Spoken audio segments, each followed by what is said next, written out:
வணக்கம் மக்களே. இந்த 2025 எங்கே டூர் போகலான்னு ரொம்ப மண்டையை போட்டு குழப்பிக்காமல் பக்கத்தில் இருக்கிற ஸ்ரீலங்கா போகலான்னு முடிவு பண்ணிட்டோம்.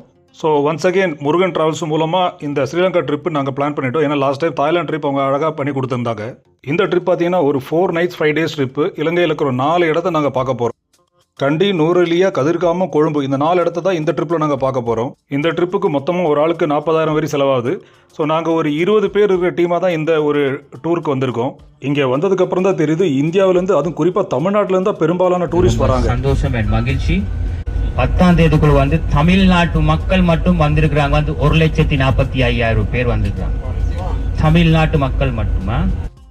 முதல்ல லஞ்ச் எங்களை ஒரு இந்தியன் ரெஸ்டாரண்ட் கொண்டு போனாங்க. அந்த இந்தியன் ரெஸ்டாரண்ட்க்கு வெளியே ஒரு போர்டு போட்டிருந்தது. ஒரு பட்டர் சிக்கனுக்கு 1,500 ரூபாய், தந்தூரி சிக்கனுக்கு 1,800 ரூபாய். அப்போ நம்ம இங்கே விலைவாசி பற்றி கேள்விப்பட்டதால் உண்மைன்னு அப்போ தான் தெரியுது எனக்கு. எங்கள் டூருடைய முதல் ஐட்னரி பின்னாவாலே யானைகள் சரணாலயத்துக்கு தான் இப்போ வந்திருக்கோம்.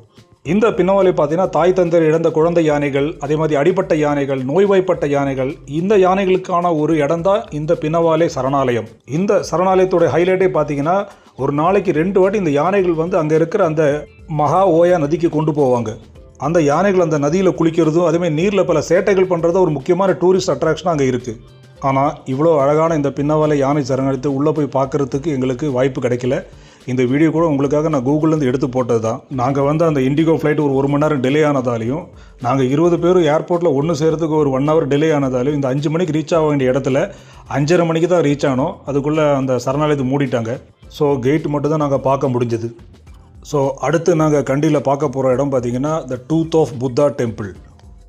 நாங்கள் ஒரு ராத்திரி நேரம் போனதால் இந்த கோயிலை இந்த மாதிரி லைட்லாம் போட்டு அலங்காரமாக பார்க்க முடிஞ்சுது. ஒருவேளை நாங்கள் பகல் நேரத்தில் போயிருந்தால் இந்த மாதிரி நாங்கள் அந்த கோயிலை பார்க்க முடிஞ்சிருக்கோம். புத்தர் 543 BCயில் இறந்ததுக்கு அப்புறம் அவருடைய அந்த கிரிமேஷன் கிரவுண்டில் இருந்து அவருடைய சீடரான கீமான்றவர் அவருடைய இடது கோரப்பல்லு அது அழியாமல் இருந்திருக்கு. அதை எடுத்துகிட்டு போய் அப்போ இருக்கிற கலிங்கம் மன்னர் பிரம்மதத்தன்கிட்ட கொடுத்துருக்காரு. அந்த காலகட்டத்தில் அந்த பல்லு யார்கிட்ட இருக்கோ அவங்கக்கிட்ட தான் ராஜ்யம் கிடைக்குன்ற ஒரு நம்பிக்கை இருந்தது. இதனால் பல போர்கள் நடந்ததாக சொல்லப்படுது. எங்கே இந்த பல்லு நம்மளை விட்டு போயிடுமோன்னு பயந்து பிரம்மதத்தன் இளவரசர் தந்தை கிட்டையும் இளவரசி ஹேமாமாலிகிட்டையும் இதை ஸ்ரீலங்காவில் கொண்டு போகிறதுக்கு சொல்லியிருக்காரு.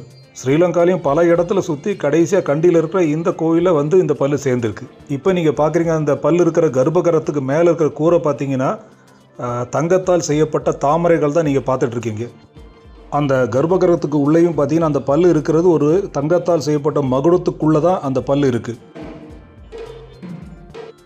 இப்போது கோயிலேருந்து வெளியே வந்துட்டோம். கோயில் குளத்துக்கு அந்த பக்கம் தான் தங்குற ஹோட்டல் இருக்குது. அந்த ஹோட்டலில் போய் இன்றைக்கி ஸ்டே பண்ணியாச்சு.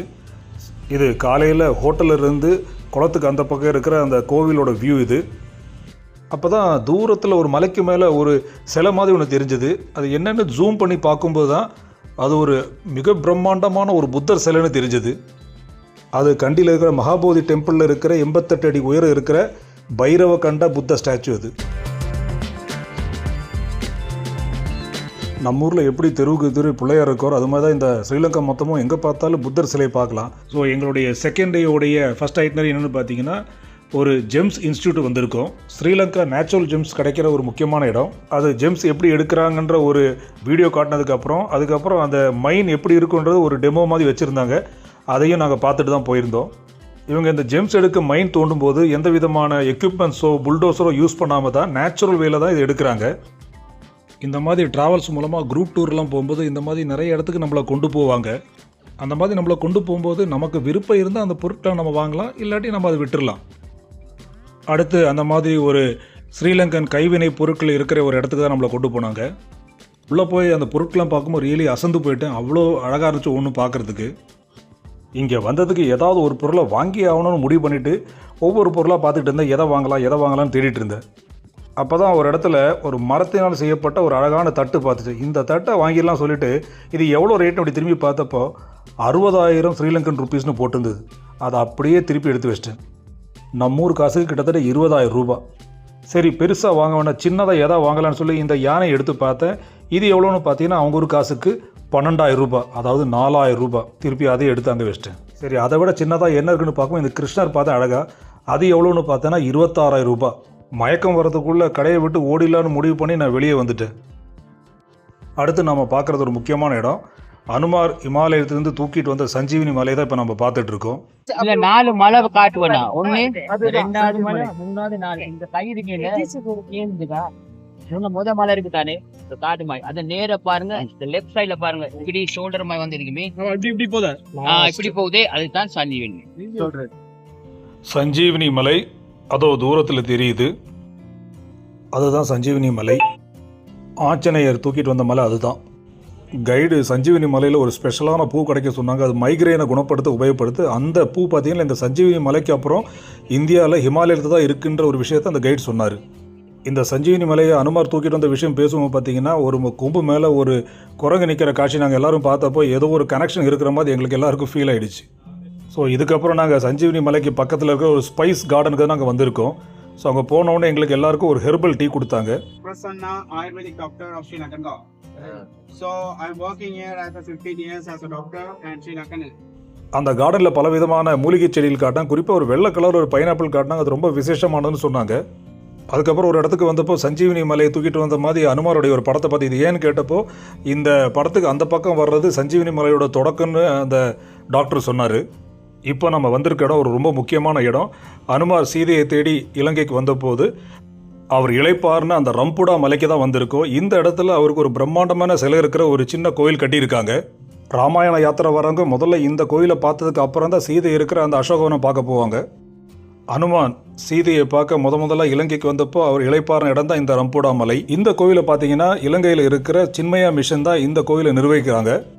கோயிலுக்குள்ளே பார்த்தீங்கன்னா கிட்டத்தட்ட 18 அடி உயரத்தில் அனுமாருடைய சிலை இருக்குது. இந்த ரம்புடா பேர் கூட பார்த்தீங்கன்னா தமிழ் பேர்லேருந்து உருவான சொல்கிறாங்க, அதாவது ராம் படை. ராமர் இங்கே தான் படையை திரட்டினதாக சொல்லப்படுது. அனுமாருக்கு இந்தியாவில் இருக்கிற அந்த அளவுக்கு ப்ராமினன்ஸ் இலங்கையில் இல்லைன்னு தான் சொல்லணும். ஏன்னா அவர் அந்த சீதாவை பார்க்க வரும்போது அவருக்கு வால் தீ வச்சப்போ அவர் அந்த மொத்த இலங்கையும் அந்த வாலை வச்சு எரிச்சார். அதனால் இங்கே இருக்கிற மக்கள் பார்த்தீங்கன்னா பெருசாக இந்த கோயிலுக்கு வர மாட்டாங்க, இந்தியாவிலேருந்து வரவங்க அதிகமாக வருவாங்க. இந்த ஸ்ரீலங்கா மொத்தமாக நீங்கள் ட்ராவல் பண்ணும்போது என்னமோ ஒரு மேற்கு தொடர்ச்சி மலையை நம்ம ட்ராவல் பண்ணுற மாதிரி தான் நமக்கு ஒரு ஃபீலிங் வரும். எந்த இடம் பார்த்தாலும் பச்சை பசேல்னு இருக்கும், நிறைய நீர்வீழ்ச்சிகள் பார்க்கலாம். நகரத்துடைய சத்தத்துலேருந்து வெளியே வந்து இப்படி ஒரு சூழலில் நம்ம இருக்கும்போது நமக்கு நம்மளை அறியாமல் ஒரு நிம்மதி நமக்கு தானாக வந்துடுது. ஸோ இயற்கையை ரசிக்கிறவங்களுக்கு இந்த ஸ்ரீலங்கான்றது ஒரு சூப்பரான இடம்.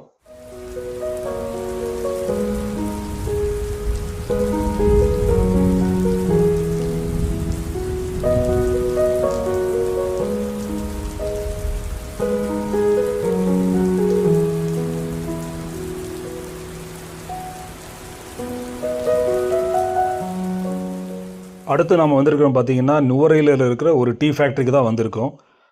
கிட்டத்தட்ட ஒரு 100-150 வருஷம் பழமையான ஒரு டீ ஃபேக்ட்ரி தான் நம்ம வந்திருக்கோம். ஸோ இந்த இடத்துல வந்து அந்த டீ எப்படி செய்கிறாங்கன்ற ஒரு செய்முறை நமக்கு காட்டுவாங்க. அதுக்கப்புறம் அங்கேயே ஒரு டீ ஹப் இருக்குது. இந்த மாதிரி நிறைய டீ ஃபேக்ட்ரி ஊட்டி கொடைக்கானலில் பார்த்ததால ஸோ இது ஒன்றும் பெருசாக தெரியல. சரி, வந்ததுக்கு உள்ளே போய் ஒரு டீயை போடலான்னு போயிட்டோம். டீ வாங்கணும் ஆசைப்படுறவங்களுக்கு இங்கே green tea, white tea, dust tea எல்லாமே இருக்குது. நமக்கு அது வேண்டாம், நாம் வந்தது ஃப்ரீ டீக்காக தான். அந்த டீயை குடித்து அப்படியே நாங்கள் கிளம்பிட்டோம். இதுதான் நுவரெலியாவில் நான் தங்கியிருந்த ஹோட்டல். நுவரெலியா டிட்டோ ஊட்டி மாதிரி தான் இருக்குது. செம கூலான கிளைமேட்டு. நாங்கள் போகும்போது கிட்டத்தட்ட 13 டிகிரி செல்சியஸ் போயிட்டு இருந்தது. வின்டர் டைமில் இந்த டெம்பரேச்சர் பார்த்தீங்கன்னா 4 டிகிரி வரை வரும் சொல்கிறாங்க.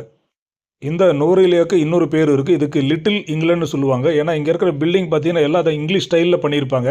அது பார்க்கும்போது உங்களுக்கே தெரியும். குறிப்பாக என்னுடைய ஹோட்டல்லேருந்து நான் எடுத்த வீடியோ பார்க்கும்போது தெரியும், சுற்றி இருக்கிற எல்லா பில்டிங் பாருங்கள் ஒருமே இங்கிலீஷ் ஸ்டைலில் இருக்கும். அதுலேயும் குறிப்பாக இந்த உடன் ஹவுஸை பார்த்தீங்கன்னா உங்களுக்கு நல்லாவே புரியும்.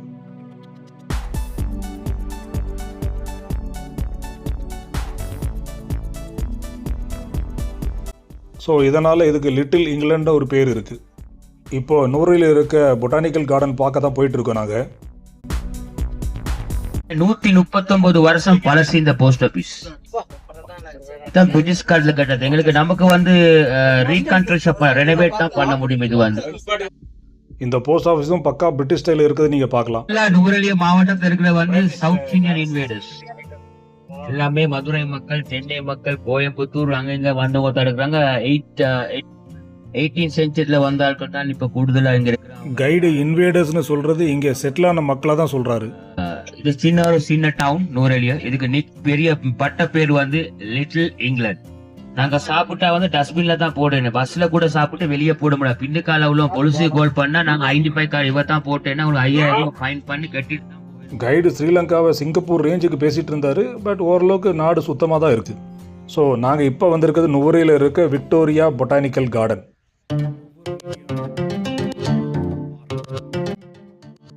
ஸோ ஸ்ரீலங்காவில் நுவரெலியாவில் இருக்க அந்த விக்டோரியா பார்க் தான் இப்போ வந்துட்டுருக்கோம். ஸோ ஒரு சின்ன பார்க் தான் இருக்குது. நம்ம ஊட்டியில் இருக்கிற அந்த பொட்டானிக்கல் கார்டன் மாதிரியே தான் இருக்குது பார்க்க. இந்த மொத்த ஊரே ஊட்டி பார்க்குற மாதிரி தான் இருக்குது எனக்கு. ஸோ அந்த விக்டோரியா பார்க் தான் இப்போ வந்திருக்கும். இந்த பார்க் பார்த்தீங்கன்னா 1897 குயின் விக்டோரியாவுடைய 60வது பிறந்த நாளை முன்னிட்டு கட்டப்பட்ட பார்க் தான் இந்த விக்டோரியா பார்க். கிட்டத்தட்ட 27 ஏக்கர் வர இந்த பார்க்கில் பார்த்தீங்கன்னா பலவிதமான பூக்கள், செடிகள் எல்லாம் இருக்கிறது நீங்கள் பார்க்கலாம்.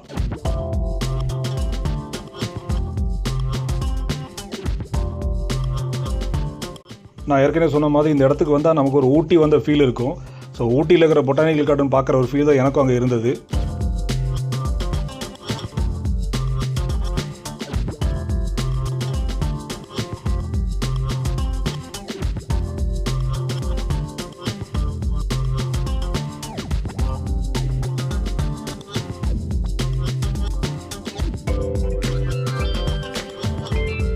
அடுத்து நாங்கள் வந்திருக்க இடம் பார்த்தீங்கன்னா நுவரெலியில் இருக்க லேக் கிரெகரி பார்க் தான் வந்திருக்கோம். இது எங்கள் ட்ராவல் ஐட்னரியிலே கிடையாது. ஆனால் நாங்கள் அந்த பின்னாவாலே யானைகள் சரணாலயம் பார்க்காதனால இந்த பார்க்கில் போட்டிங் கொண்டு போகிறேன்னு கைடு சொன்னார். பட் கூட அந்த மக்கள் யாருக்கும் அங்கே போட்டிங் பண்ண பெரிய விருப்பம் இல்லை. அதனால் அது வேணான்னு முடிவு பண்ணிட்டோம். வந்ததுக்கு அங்கே கொஞ்சம் ஃபோட்டோஸு, வீடியோஸ் மட்டும் எடுத்து அங்கே கிளம்பிட்டோம். ஏன்னா அடுத்து நாங்கள் போகிற இடம் ரொம்ப முக்கியமான இடம். இப்போ நம்ம வந்திருக்க இடம் தான் அசோகவனம். சீதாவை ராவணன் கைது பண்ணி அவங்கள வச்ச இடம் தான் இந்த அசோகவனன்ற இடம். இந்த இடத்துல தான் அனுமார் முதல்ல சீதாவை பார்த்து அந்த கணையாழி கொடுத்த இடம் தான் இந்த அசோகவனம். அதனால் இந்த இடத்துல ஒரு ராமர் கோயில் கட்டி வச்சுருக்காங்க. சீதாதேவி அந்த இலங்கையில் இருந்த மொத்த நாட்களும் இந்த அசோகவனத்தில் இருந்ததாக தான் நமக்கு சரித்திரம் சொல்லுது. ராவணனுடைய மனைவி மண்டோதரியும் சீதாவை பார்க்க இந்த இடத்துல தான் வந்ததாக சொல்லப்படுது.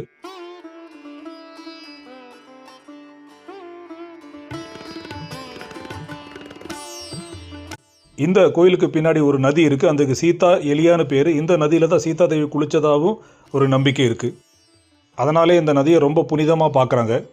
அந்த நதிக்கு பக்கத்தில் அந்த அனுமாருடைய பாதத்துக்கு மேலே ஒரு அழகான சிலை இருக்குது. அனுமார் முதல்ல சீதாதேவியை மீட் பண்ணுற அந்த காட்சியை சிலையாக வடித்து வச்சுருக்காங்க. ராமாயண யாத்திரை வரவங்களுக்கு இந்த இடம் ரொம்ப புனிதமான இடமா கருதப்படுது. அப்படி வர்றவங்க இந்த நதியில் நீராடி தான் போகிறாங்க. இப்போ நான் காட்டுற இடம் தான் அனுமார் பாதம் பதிஞ்ச இடம். இதுக்கு மேலே தான் சிலை இருக்குது. இந்த இடத்த எல்லாரும் வணங்கிட்டு போகிறத நீங்கள் பார்க்கலாம்.